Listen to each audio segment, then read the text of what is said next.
겨울 여행이 간역.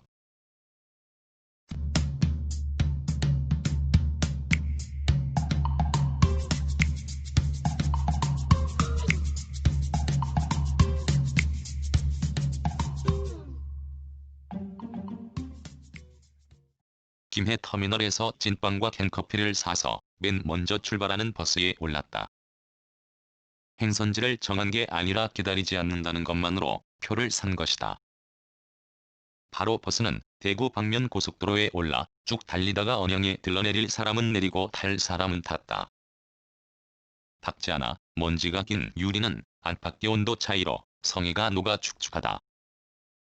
또렷하지 않은 밖의 풍경을 보며 먹는 아침밥이 썩 훌륭하다. 김이 모락모락 나는 찐빵과 따끈한 캔커피를 다 비우기 전에 버스는 경주에 도착했다. 거리에서 눈에 띄는 게 찰보리 빵을 파는 가게들이다. 집집이 원조 또는 최고라는 걸 과시하는데 모두가 그렇지는 않을 것이다. 심지어 세대째 업을 잇는다는 집도 수두룩하다. 시내를 벗어난 버스는 국도를 이용해 동으로 달린다. 겨울 여행을 나설 때는 이쪽을 원하지 않았다. 소백에서도, 의성에서도, 영천에서도 눈의 실증을 느껴 남으로 가고자 한 내 생각은 어느 순간부터 글러 버스를 바로 갈아타는 재미에 빠졌다.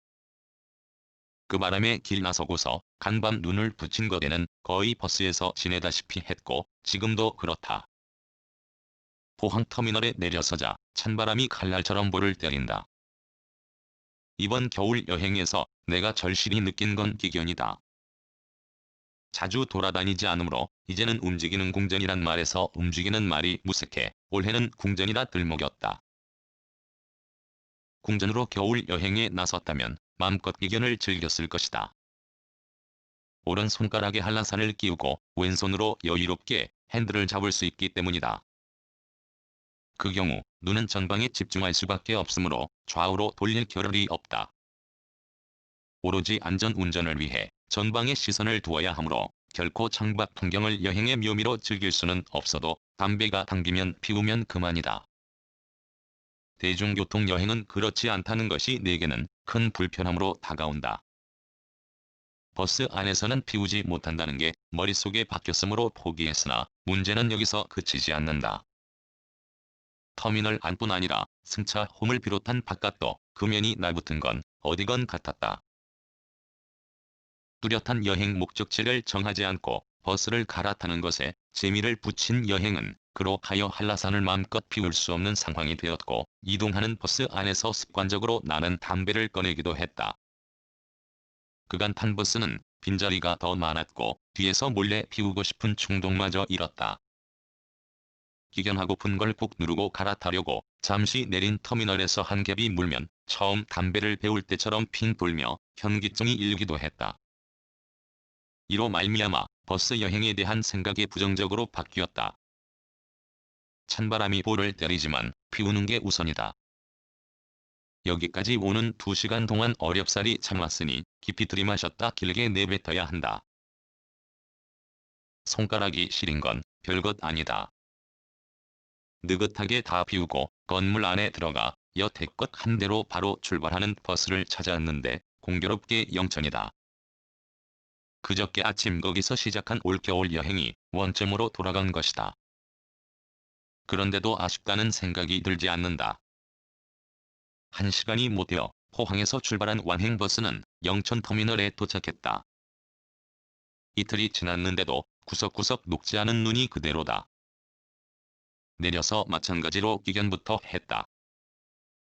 묵직한 배낭을 맨 채로 한 겹이 비우고서 자잘한 글씨가 써진 벽을 올려보니 바로 여지는 버스가 없다. 그나마 배차 간격이 짧은 게 부산, 포항, 대구, 경주다. 이 중 대구를 빼고는 이틀 만에 모두 잠시 스친 곳이므로 도로 갈 필요가 없다. 이때 한 생각이 났다. 비해당을 비운 지 며칠 되어서 이로 말미암아 의성행을 보니 3시간쯤 남았다. 영천은 내 고향이므로 뒷골목까지 기억을 더듬으면 찾을 수 있다. 영천에서 대중교통으로 의성에 가는 다른 방법이 있단 게 퍼뜩 생각이 났다. 미끌미끌한 빙판길을 뒤뚱거리며 영천역에 갔다. 상, 하행선 어디에도 의성이란 지명이 없다. 의성은 어떻게 가요? 부경천역에 가야 합니다. 어딘데요? 무인역으로 택시를 타면 기본 요금밖에 안 나와요. 부경천역에서 의성으로 가는 기차가 오후 4시 10분에 있다는 말과 함께 그녀는 택시 요금 정보까지 말해주었다. 1시간 이상 남았으므로 걷기로 했다. 바람을 피울 수 있는 상설시장과 금호강을 낀된 바람을 조금이라도 적게 맞는 뒷골목을 택했다. 도중에 부경천역에 대해 몇 번이나 물었다. 그도 그럴 수밖에 없는 게 내 고향의 그런 역이 어디에 있단 게 기억에 저장되지 않았기 때문이다. 섬은 오거리에서 28번 국도 의성 방면으로 방향을 잡아 간식거리부터 챙겼다. 시원한 캔맥주와 새우깡 값을 계산하며 주인에게 부경천역에 대해 물었다. 거기서 몇백 미터 앞에서 반대로 걷는 사람에게 또 물었다. 부근에 역이 있다고 하던데요? 저기 있잖는겨. 투박한 사투리로 말하는 사람이 가리키는 곳을 얼른 보아도 건물이 없다. 안 보이는데요? 아, 저기 들어가는 곳이라고 쓰였잖는겨. 철망친 길목에 들어서니 저 앞에 타는 곳이라 쓰였다. 거기서 몇 미터 앞에 작은 건물이 있는데 그게 부경천역이었다. 무인 간이역 안에는 기차를 기다리는 사람들이 대여섯이 양쪽 긴 나무 의자에 앉았다. 위는 검게 반지를 하고 옆은 녹슬어 검붉은 선로만 빠끔하고 무인 간이역은 온통 하얗다. 가고자 하는 방향점은 산도 눈에 덮였다. 열차가 들어오는 시간이 가까워지면서 하나 둘 사람이 늘었다. 역사 안에 있던 사람들이 열차가 곧 들어온다는 안내방송을 듣고는 서둘러 나온다. 멈춘 열차의 옆구리가 볼만하다. 그림으로 도배한 몇 칸 안 되는 낭만 열차 끝칸은 크리스마스 분위기를 연출했다. 어디 가세요?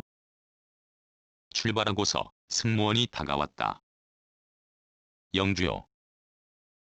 서슴없이 내가 대답했다. 무인이므로 열차를 타고 요금을 계산하면 된다는 영천역에서 들은 게 사실이었다. 그러나 정작 내가 목적지를 말한 건 의성이 아닌 영주다. 비해당 가려면 의성에 내려야 마땅하건을 지나치겠다는 뜻이다. 2012년 12월 31일